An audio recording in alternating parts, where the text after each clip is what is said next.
Hay una duda que la gente me pregunta de vez en cuando. ¿Cuántas plantas de marihuana se pueden tener en casa?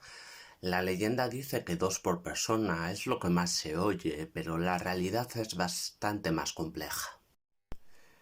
La verdad es que nunca se ha fijado en ninguna ley cuánta marihuana puede tener una persona, pero bueno, de primeras, eso no es lo más importante porque, bueno, de primeras no se puede cultivar marihuana, es ilegal. Pero esto choca un poco con la idea de que consumir drogas en un domicilio privado pues no es estrictamente ilegal. Entonces hay aquí como cierta paradoja que en la práctica se suele resolver de la siguiente manera.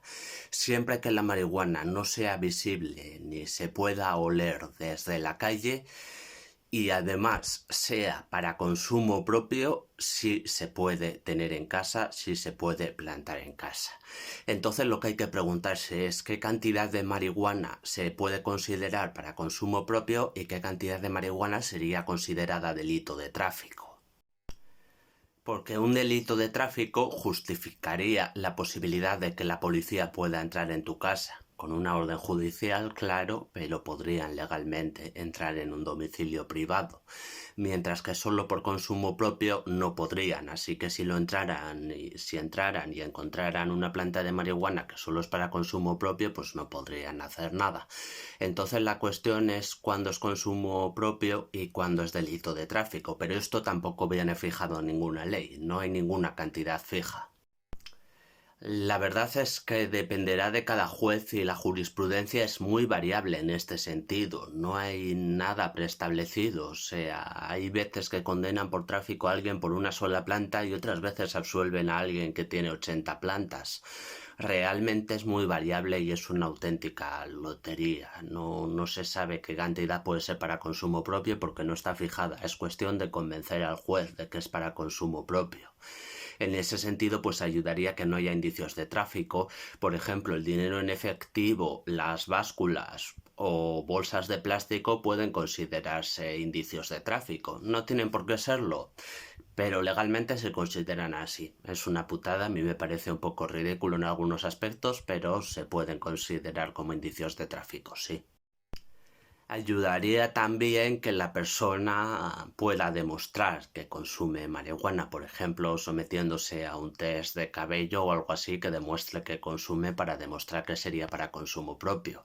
Pero eso, realmente no hay una ley que diga cuántas plantas de marihuana se pueden tener en casa.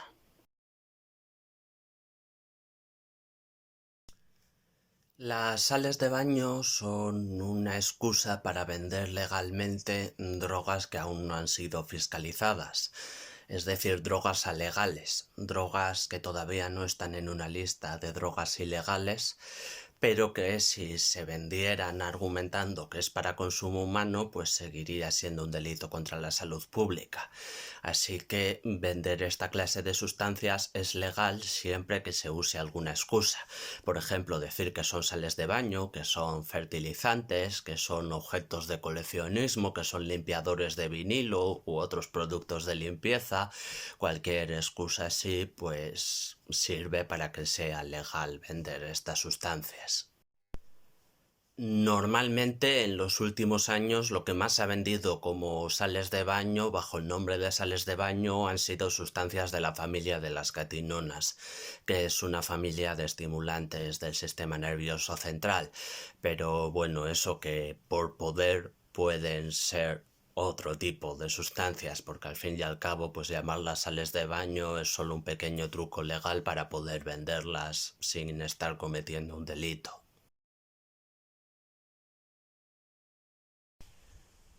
Últimamente he escuchado dudas sobre un producto derivado del cannabis que no es muy habitual, pero que se está empezando a ver más últimamente, que son los diamantes.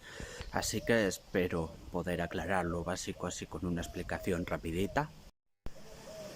Lo que se suele vender son diamantes de THCA, que es una forma de THCA prácticamente pura. ¿Qué pasa con el THCA? Que no es psicoactivo, no coloca, pero con una descarboxilación, que es una reacción química bastante sencilla que se puede producir solo aplicando calor, el THCA se convierte en THC. Entonces sería legal vender diamantes de THCA porque técnicamente no es psicoactivo y no es una droga, pero solo calentándolos si se convierten en una forma pura de THC, que bueno, pues eso, al ser pura coloca muchísimo, ¿no? Entonces es un poco pues ese truquito legal para que así la gente pueda acceder a una forma de THC bastante pura.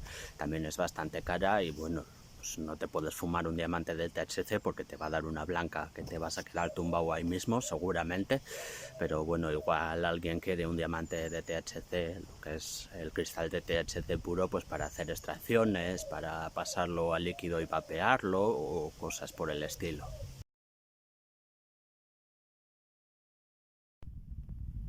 Bueno, es otra movida, pero se da un aire porque al fin y al cabo el BHO pues viene a ser una extracción muy potente de cannabinoides, no una forma de concentrar mucho cannabinoides. Y bueno, pues en este caso lo que tenemos con los diamantes de THCA es ese doble juego con la legalidad del THCA. No es tanto como el BHO que normalmente se suele hacer directamente con THC, no sacar un extracto que se asemeje lo máximo posible, que tenga el mayor grado de THC puro, sino que en este caso pues lo que se busca es con otro cannabinoide para ese juego de legalidad que he comentado. Pero bueno, en ese sentido pues sí se parece un poco. Esto, eso sí, sería más puro aún de lo que suele ser el BHO, pero eso sería THCA, no THC. Quería subrayarlo porque, bueno, al fin y al cabo es un tema que puede dar lugar bastante a confusión, sobre todo porque el término BHO como que ya se ha generalizado bastante, ¿no? Y a veces se oye hablar de BHO para referirse a extractos que no están hechos estrictamente mediante el método de butano, que se supone que es lo que significan las siglas BHO, ¿no? Butan hash oil, sino que están hechos de otra forma, como presión, calor y tal, pero bueno, al final siempre que hablamos de extractos bastante potentes, pues es probable que salga la palabra BHO y es probable que alguien se refiera como BHO a extractos que técnicamente están hechos de otra forma, pero bueno, que vienen a ser un producto en algunos aspectos pues bastante parecido. Entonces, me parece normal que se haya generalizado, vamos.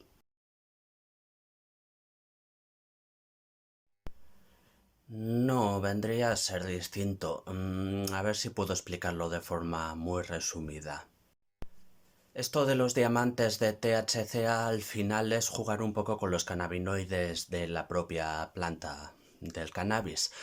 Mientras que en el Spice solemos estar hablando de cannabinoides sintéticos, esto es, no son sustancias que estén en la planta del cannabis ni tienen la menor relación con ella. Las llamamos cannabinoides porque afectan a los mismos receptores del cerebro, pero de forma distinta. De hecho, incluso pueden matar por sobredosis, cosa que los cannabinoides de la planta de cannabis no pueden, pero eso de forma distinta y además están hechos en laboratorio y no tienen nada que ver con el cannabis ni se encuentran en el cannabis.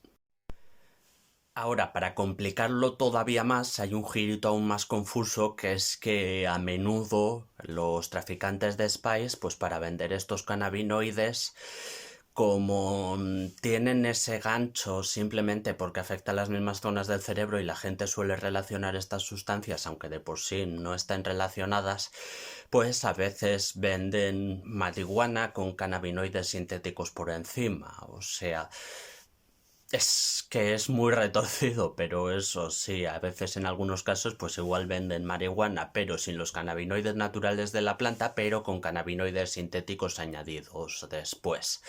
Entonces eso da lugar a bastantes confusiones, pero bueno, técnicamente el Spice se refiere a unos compuestos psicoactivos que de por sí no están en la planta del cannabis, mientras que los diamantes del THCA pues sí es jugar con los cannabinoides naturales un poco para no traspasar un límite ilegal.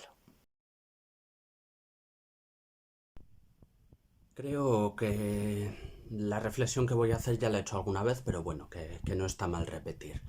La cuestión es que a la hora de comparar drogas, pues salvo que sean sustancias muy parecidas o que sean sustancias muy diferentes pero en las que quieres comparar solo un aspecto en concreto, Pues viene a ser prácticamente imposible. Es que es un poco como juntar peras y manzanas. No sé si me explico.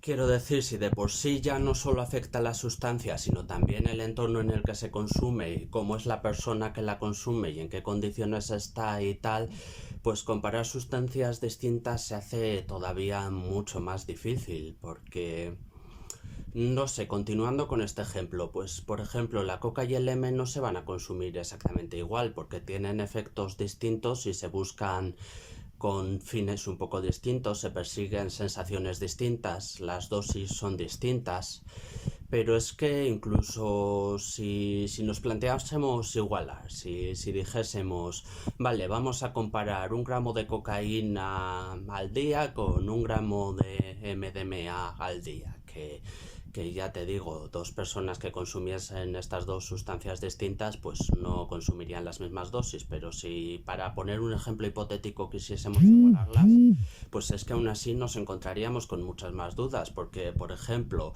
¿qué prefieres? ¿Producirte un desbalance de la hostia en los niveles de serotonina o perforarte el tabique nasal?